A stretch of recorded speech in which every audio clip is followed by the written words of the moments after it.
নারী শক্তি, লেখক বিনোবা, অনুবাদ অলকা সেনগুপ্ত এবং পরমেশ বসু। অধ্যায় পতিব্রতার অর্থ। লোকে বলে যে স্ত্রীর ধর্ম স্বামীকে অনুসরণ করা। জ্ঞানেশ্বরীতে একটি কথা আছে, স্বামীর মতানুসারে চলাতেই পতিব্রতা স্ত্রীর কল্যাণ। তারপরে তো আমি ভাবতেই লাগলাম, জ্ঞানেশ্বরের একই দৃষ্টিভঙ্গি, কিন্তু পরে যখন রাজওয়ারে প্রণীত জ্ঞানেশ্বরীর সংশোধিত সংস্করণ আমার কাছে এলো, তাতে পুরানো পাঠভেদেরও উল্লেখ ছিল। তখন আমি পড়লাম, স্বামীর ব্রত পালনে যে স্ত্রী সাহায্য করে সে পতিব্রতা। জ্ঞানদেব এ নিশ্চয়ই লেখেননি যে স্বামীর মতো যে স্ত্রী অনুসরণ করে সে পতিব্রতা, কিন্তু জ্ঞানদেবের এ কথা সমাজের হয়তো ভালো লাগেনি, তাই ব্রতার বদলে মতা করে দেওয়া হয়েছে। এর থেকে অনুমান করা যায় যে সাহিত্যের উপর কতখানি অত্যাচার করা হয়েছে। এসব কাহিনী একদিকে যেমন খুবই হৃদয় বিদারক, অন্যদিকে তেমনি কৌতুকপ্রদ। অধ্যায় কুয়ো ও বিয়ে। আজ একটি গ্রামে বিয়ে ছিল। প্রতি বছর সে অঞ্চলে প্রায় ২০-৫০টি বিয়ে হয়। বিনোবা ঘনিষ্ঠের ভাষায় কিছু বললেন। ৩৬ কোটি লোক, আয়ু গড়ে ৪০-৫০ বছর। ৪০-৫০ বছরে ১৮ কোটি বিয়ে হবে। যদি এরকম নিয়ম থাকে যে প্রত্যেক বিয়েতে একটি করে কুয়ো খুঁড়তে হবে, তবে ৪০-৫০ বছরে ১৮ কোটি কুয়ো হয়ে যাবে। ভগীরথ স্বর্গ থেকে গঙ্গা এনেছিলেন, আপনারা পাতাল থেকে সরস্বতী আনুন। কুয়ো কটাকে খাদির এক অঙ্গ বলে মনে করুন। যে পর্যন্ত কুয়ো কাটার জন্য প্রস্তুত হতে না পারছেন, প্রয়োজনীয় টাকা না জমাতে পারছেন, ততদিন না হয় খাদির কাজ নাই করলেন। পরে একটু রসিকতা করে বললেন, আর কুয়ো হয়ে যাওয়ার পর মহারাজ যদি চাষ না করেন, তবে সে তার দুর্ভাগ্য এবং তিনি নিরাশ হলে ওই কুয়োতেই ডুবে মরতে পারবেন। অধ্যায় নারী ও পুরুষের সহযোগিতা। প্রাচীনকাল থেকে এ প্রথা ভারতবর্ষে চলে এসেছে যে প্রত্যেক শুভ কাজে নারীদের সহযোগিতা থাকা আবশ্যক, এবং তবেই সে কাজকে পূর্ণ বলে স্বীকার করা যাবে। হিন্দু ধর্ম বলে স্ত্রী ব্যতীত যজ্ঞ হয় না। সীতা দেবী যখন নির্বাসনে, তখন রামচন্দ্রের যজ্ঞ করতে হয়েছিল। তো বিশ্বামিত্র বললেন, স্ত্রীর অনুপস্থিতিতে যজ্ঞ হতে পারে না। অবশেষে সীতা দেবীর মৃন্ময়ী প্রতিমা তৈরি করে নেওয়া হলো। এর অর্থ হচ্ছে, কোনো গৃহস্থ পুরুষ স্ত্রীকে বাদ দিয়ে সার্বজনিক কাজ করতে পারে না। স্ত্রীকে সহধর্মিণী বলা হয়েছে। সহধর্ম অর্থাৎ পুরুষ যে ধর্ম করে তাতে স্ত্রীও সহযোগিতা থাকবে, এই কথা বলা হয়েছে। কিন্তু মাঝখানে শত শত বছর ধরে মুসলমান রাজত্ব চলেছে। তারপর ইংরেজ শাসনের আমলে শহরবাসীদের যাদের চাকরি করার ইচ্ছা ছিল, অর্থ উপার্জন করতে হয়েছিল, তারা বুট প্যান্ট পরে ইংরেজদের অনুকরণ করতে লাগল। ঠিক এভাবেই মুসলমান আমলেও জি হ্যাঁ বলে শহরবাসীরা কৃপা প্রার্থী রূপে পাশে স্থান পাওয়ার জন্য মুসলমানদের চাল চলন অনুকরণ করত। পর্দা প্রথাও মুসলমানদের কাছ থেকেই নেওয়া হয়েছে। তখন থেকেই এই গুলামি আমাদের সমাজে এসেছে। নারীকে পর্দার আড়ালে রাখাকে কল্যাণ বলে মনে করা হলো। একে নিজেদের এক ধর্ম বলে মনে করা হলো। আর এভাবে ধর্মের নাম দিয়ে লোকেরা বোনেদের ঘরে বন্ধ করে রাখতে আরম্ভ করল। অধ্যায় জ্ঞান ছাড়া মুক্তি নেই। জ্ঞানের কথা শোনার প্রয়োজন যদি বোনেদের না থাকত, তাহলে ভগবান তাদের কানই দিতেন না। কিন্তু কান তো পুরুষের মতো নারীরও আছে। এর থেকে এ কথা স্পষ্ট হয়ে যায় যে নারীদেরও জ্ঞানের কথা শোনার সুযোগ থাকা দরকার। জ্ঞান ছাড়া মুক্তি পাওয়া যায় না। কাজেই নারীদেরও জ্ঞান লাভের সুযোগ পাওয়া চাই। হ্যাঁ, ঘরে তারা রান্না বান্না প্রভৃতি নানা কাজ নিয়ে ব্যস্ত থাকেন বটে, কিন্তু সার্বজনিক কোনো কিছুতেই তাদের বুদ্ধি ব্যবহৃত হয় না। সমাজকে এগিয়ে যেতে হবে। এর জন্যই নারী ও পুরুষের মধ্যে যে ভেদ রয়েছে তা দূর করে দেওয়া চাই। অধ্যায় ধর্ম সংকট ও স্বামী স্ত্রী। প্রশ্ন: আপনার কি এরকম মনে হয় না যে রামচন্দ্র সীতাকে ত্যাগ করে অন্যায় করেছিলেন? বিনোবা: এটি তর্কমূলক বিষয়। মানুষের সামনে কখনো কখনো ধর্ম সংকট অর্থাৎ দুটি ধর্ম একই সময়ে উপস্থিত হয়।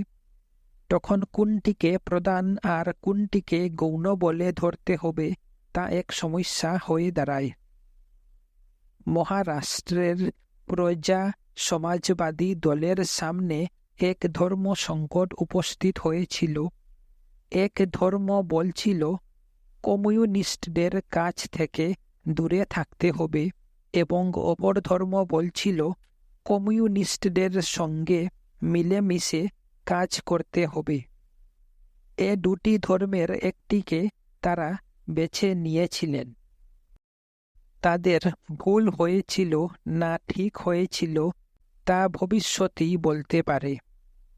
সেরকম রামচন্দ্রের সামনেও দুটি ধর্ম ছিল, এক রাজধর্ম, দুই পতিধর্ম। এর মধ্যে থেকে তাকে যে কোনো একটিকে বেছে নিয়ে অন্যটিকে ছেড়ে দিতে হয়েছিল। হয় রাজ্যকে ছেড়ে দিয়ে স্ত্রীকে, নয় স্ত্রীকে ছেড়ে দিয়ে রাজ্যকে বেছে নিতে হলো। কিন্তু বিপদ ছিল দুদিক থেকেই। রাম যা কিছু করতেন তাতেই পাপ হতো। এ অবস্থায় রাম দেখলেন যে সীতা কিছুতেই রামকে ভুল বুঝতে পারেন না। সীতা সম্বন্ধে রামের এ বিশ্বাস ছিল, কিন্তু প্রজাদের সম্পর্কে রামের এ বিশ্বাস ছিল না। এ জন্যই রাম সীতাকেই আশ্রমের কাছাকাছি কোনো বনে রেখে আসার জন্য লক্ষ্মণকে নির্দেশ দিয়েছিলেন। রামের এই দৃঢ় বিশ্বাস ছিল যে সারা বিশ্বও যদি তাকে নিষ্ঠুর বলে অপবাদ দেয়, তবু সীতা কখনো তা দেবেন না। এখন আপনারা যদি রামের উপর দোষারোপ করতে চান তো করুন, কিন্তু সীতা কখনো তা করেননি। অধ্যায় ছোট আরম্ভের বড় ফল। কস্তুরবা গান্ধীজির স্ত্রী ছিলেন। গান্ধীজি যেমন লেখাপড়া জানা ছিলেন, কস্তুরবা তেমন ছিলেন না, কিন্তু তার ভাগ্য বড় ছিল। বশিষ্ঠ ও অরুন্ধতির মতো গান্ধীজি ও কস্তুরবার নাম আজ সার্বভৌম হয়ে গেছে। বিবাহ বিধিতে বর কন্যাকে উত্তরমুখী হয়ে দাঁড়াতে হয় এবং অরুন্ধতির দিকে দৃষ্টি রাখতে বলা হয়। উত্তর দিকে বশিষ্ঠ নক্ষত্রের পাশেই অরুন্ধতী নামে ছোট আরও একটি নক্ষত্র আছে। এ দুটি নক্ষত্র দর্শন করে তাদের উদ্দেশ্যে প্রণাম জানাবার বিধি আজও বিবাহ অনুষ্ঠানে প্রচলিত রয়েছে। এভাবে বশিষ্ঠের সঙ্গে অরুন্ধতীর নাম অমর হয়ে গেছে। দেহের পাশে ছায়া থাকে, কিন্তু মানুষ ছায়ার দিকে নজর দেয় না। এ সত্ত্বেও ছায়া মানুষকে ছাড়ে না। অরুন্ধতীর ব্যবস্থা এমনই ছিল। তার ইচ্ছা ছিল সুখে দুঃখে স্বামীর সঙ্গে থাকা। স্বামী সংকটে পড়েন তো তারও সংকটকে বরণ করে নেওয়া। স্বামী স্বর্গে যান তো সেই সঙ্গে তারও স্বর্গে যাওয়া এবং কোথাও না থেমে চলা। এই ব্রতের জন্যই তার নাম হয়েছিল অরুন্ধতী। ঠিক তেমনি আরও একটি নাম সীতা। আমরা রাজা রামের সঙ্গে সীতারামও বলি। রাম বনবাসে চললেন তো সীতাও তার সঙ্গ নিলেন।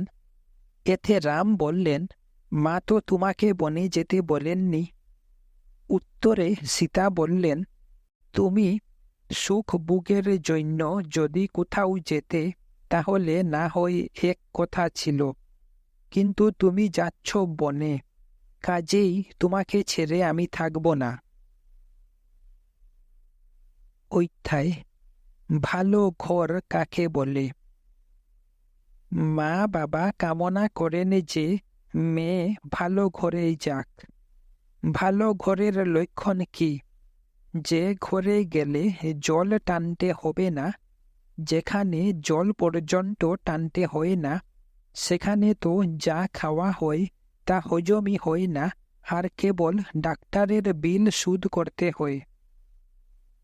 পার্বতী বলেছিলেন, আমি শঙ্করকেই বরণ করব।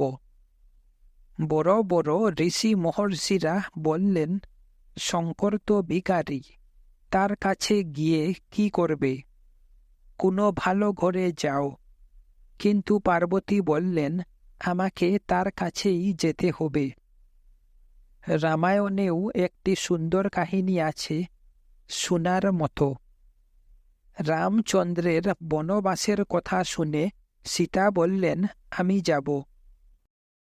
তখন জীবনে তো অভ্যন্ত ছিলেন না, তবু স্থির করেছিলেন যেখানে রামচন্দ্র যাবেন সেখানে তিনিও যাবেন। কিন্তু কৌশল্যা শুনে বললেন, রাম যাবে আর সীতাও যাবে, সীতার কি দশা হবে? আমি তো ওকে কোনো দিন বাটি পর্যন্ত জ্বালাতে দিইনি। অর্থাৎ সেখানেও শ্রমের মর্যাদাকে স্বীকার করা হয়নি। অন্য ঘরের মেয়ে হলেও ছেলের বউকে নিজের মেয়ের মতো দেখা তো ভালোই, কিন্তু এতে যে শরীর শ্রমকে হীন বলে ধরা হয়েছে তা স্পষ্ট। অধ্যায় গৃহস্থালির দুই চাকা। লোকেদের মধ্যে সাধারণত দেখা যায় যে পুরুষরাই সমবেতভাবে ঈশ্বরের নাম কীর্তন করে, কিন্তু নারীদের জন্য কি কোনো ভগবানই নাই? গ্রামের সকল মা বোনদেরও এক স্থানে সমবেত হয়ে প্রেমের সঙ্গে কিছুক্ষণের জন্য ভগবানের নাম কীর্তন করা উচিত। গৃহস্থালির দুই চাকা তার একটি নারী, অপরটি পুরুষ। পুরুষদের যেমন ধর্ম আছে, তেমন নারীদেরও ধর্ম আছে। পুরুষের মতো নারীরও আত্মা আছে। ভগবানের কাছে নারী ও পুরুষ সমান। অধ্যায়: বিয়ের সঙ্গে পয়সার কি সম্বন্ধ? ধর্ম ছাড়া সমাজ বাঁচতে পারে না। ঘরে ধন সম্পদ রাখা হয়, তাতে শান্তি নেই, তা আবার বুকে লাগিয়ে রাখতে হবে। ফলে বোনেরা ভীরু হয়। গয়নাগুলি বেরি ছাড়া আর কি, কিন্তু তা বুঝতে পারে না। শোনা যে স্ত্রীকে যদি দু সের সোনার বেরি দেওয়া হয়, তবে তিনি সুখী হয়ে যান। গয়না যে, কিন্তু যদি লোহার হয় তখন তা রেডি হয়ে যাবে। গয়না পরলে বোনেরা ভীরু হয়ে যায়। তাছাড়া এ বোনেদের গোলাম বানিয়েছে।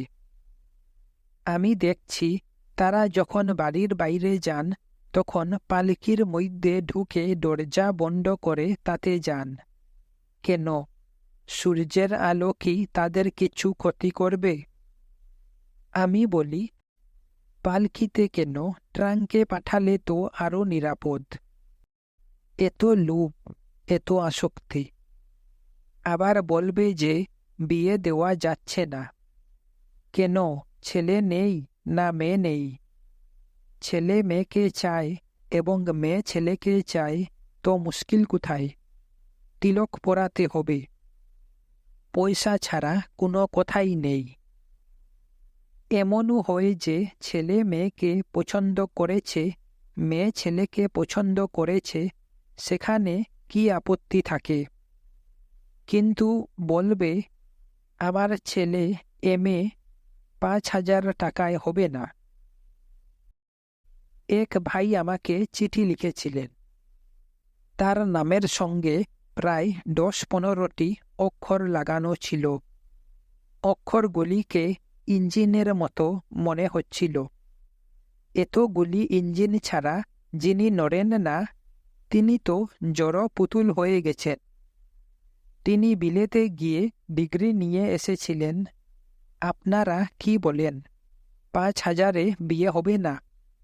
দর আরও বাড়বে? এ তো বেচা কেনার ব্যাপার। এ কি কোনো ধর্মকার্য? শাস্ত্রের সাহায্য নেওয়া হয়, বেদ ভগবানের মন্ত্রগুলিকে কষ্ট দেওয়া হয়, আবার বাজারের মতো দর কষাকষি চলে। কি অধর্ম! এত অধর্ম করছে আর বলছে আমি দুঃখী। যেখানে অধর্ম হবে সেখানে ভগবান তো দুঃখই দেবেন।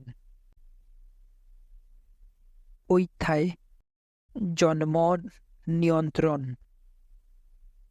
আমাকে প্রশ্ন করা হয়েছে, পরিবার পরিকল্পনা নিয়ে সরকার কতই না আগ্রহ প্রকাশ করছে।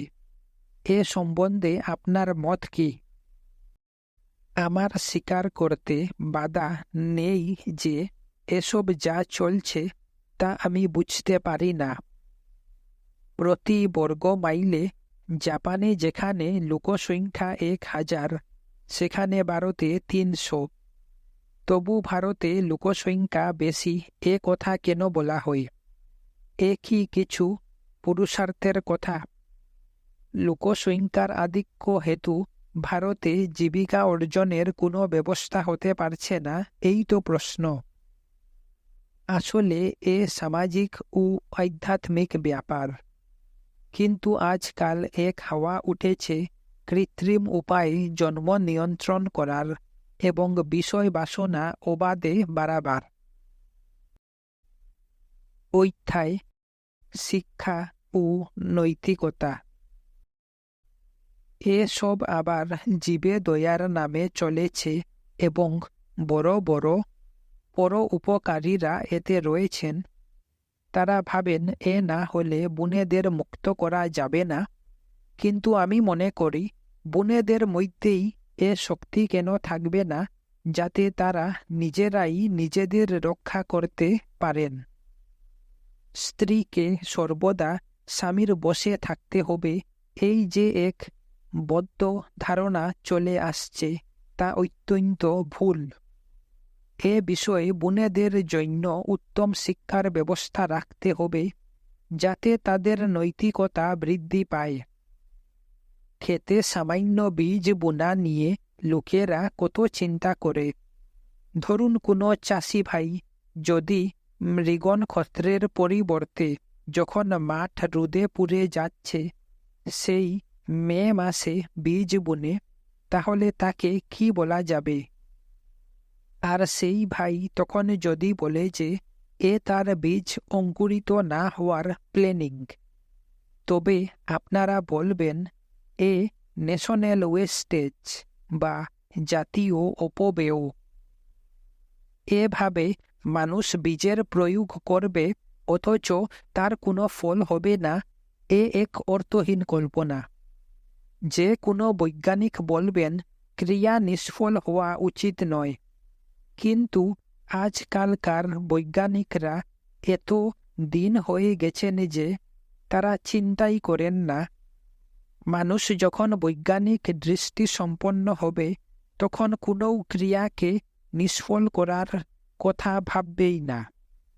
ক্রিয়ার সঙ্গেই পৌরুষের সম্পর্ক। কাজেই এসব কাজ যা হচ্ছে তা আমার বোধ শক্তির বাইরে। অধ্যায় পুরুষার্থ ও সংযমী উপায়। আসলে এভাবে ভারতের জনসাধারণের মধ্যে পরিবার পরিকল্পনার বিচার বিস্তার লাভ করবে না, কারণ এ সম্বন্ধে অনেক কিছু ভাববার রয়েছে। পুরুষার্থ বাড়লে বিষয় বাসনাও কমে যাবে, এ অভিজ্ঞতার কথা। প্রত্যেকেই যদি পুরুষার্থের সুযোগ পায় তবে স্বাভাবিকভাবেই বিষয় বাসনার উপরও নিয়ন্ত্রণ এসে যাবে। আর সেই সঙ্গে ভারতে জীবিকা অর্জনের ব্যবস্থাদিও বেড়ে যাবে। যেখানে খাওয়ার ও পুষ্টির অভাব সেখানে ভোগ বাসনা বাড়বেই। পশুদের মধ্যেও এ জিনিস দেখা গেছে। বলিষ্ঠ পশু অপেক্ষা দুর্বল পশুর মধ্যে কাম বাসনা বেশি। উপরন্তু দুর্বলের সন্তানও নির্বীর্য ও পঙ্গু হয়ে থাকে। এই জন্যই একে আমি সামাজিক ও আধ্যাত্মিক বিষয় বলি। এ কোনো তামাশার বিষয়বস্তু নয়। সংযমের অনুকূল পরিবেশ সৃষ্টি করা চাই।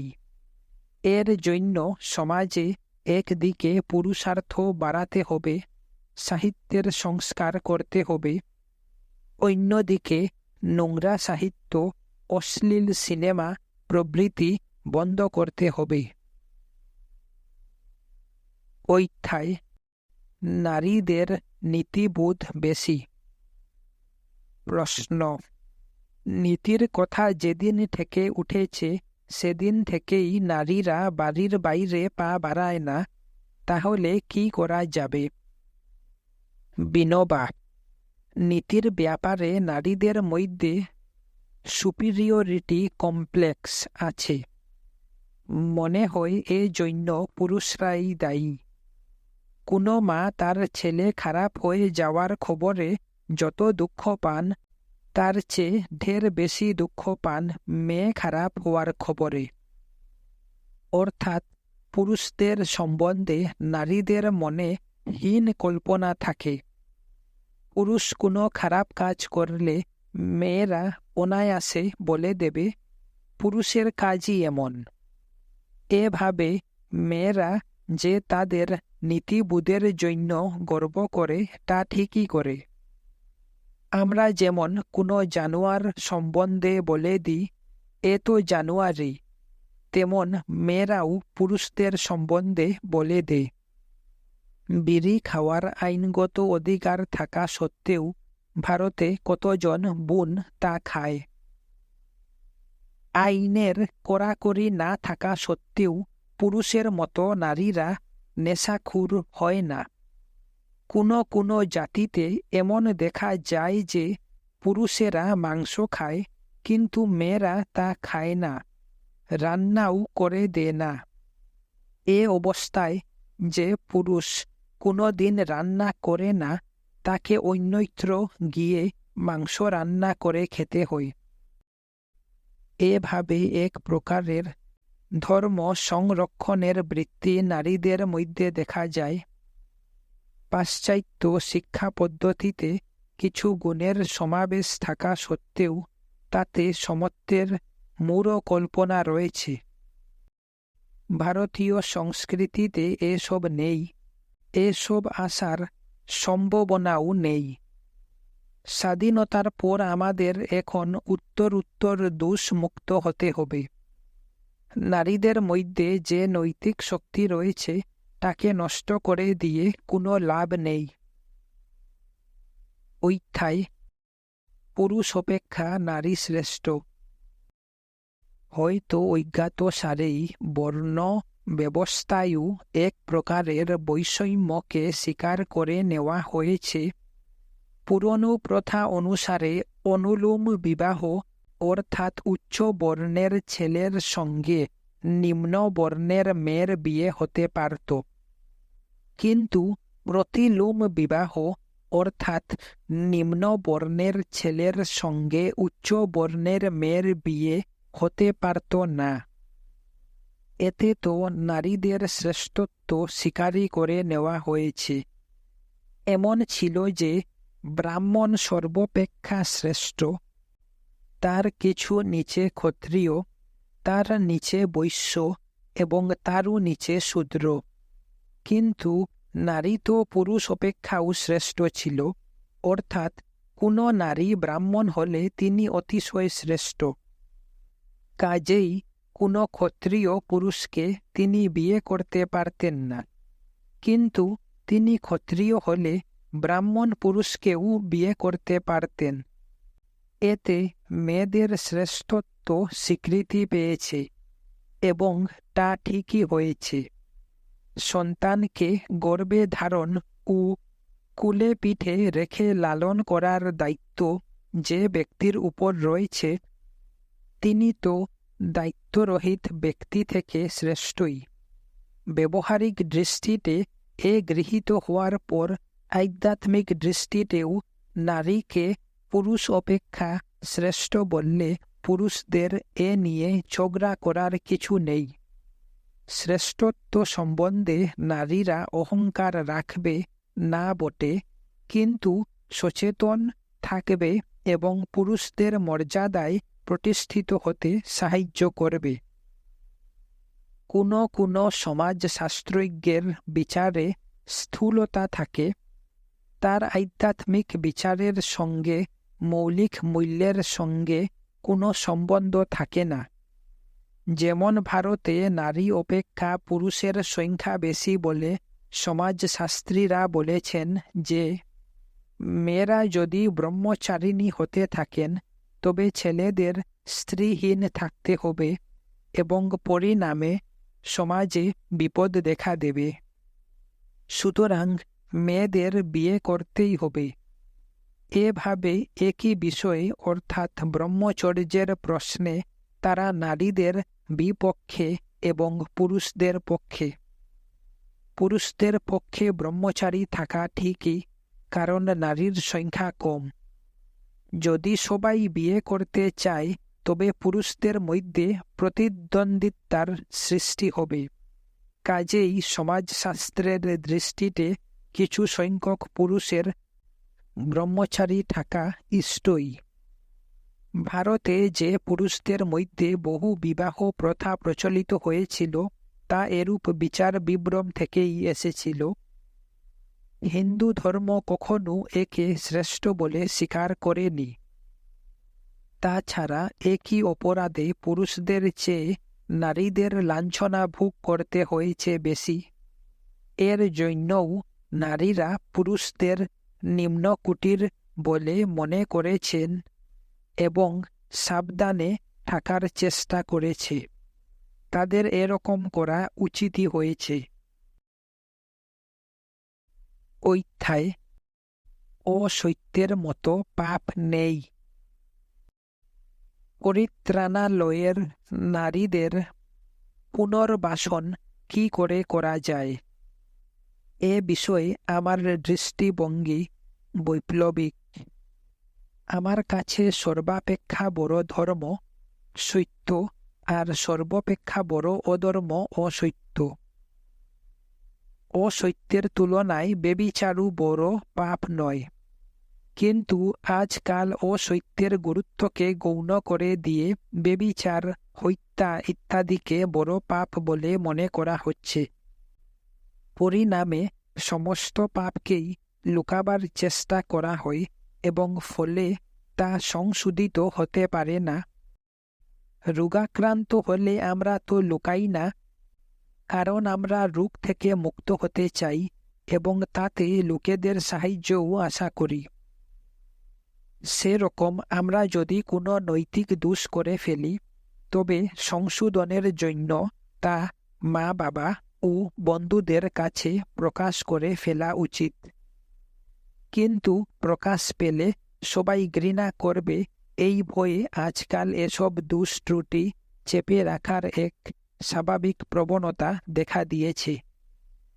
কুষ্ঠরোগী নিজের রোগের কথা অন্যকে জানাতে চায় না, কারণ সমাজে এর জন্য ঘৃণা রয়েছে।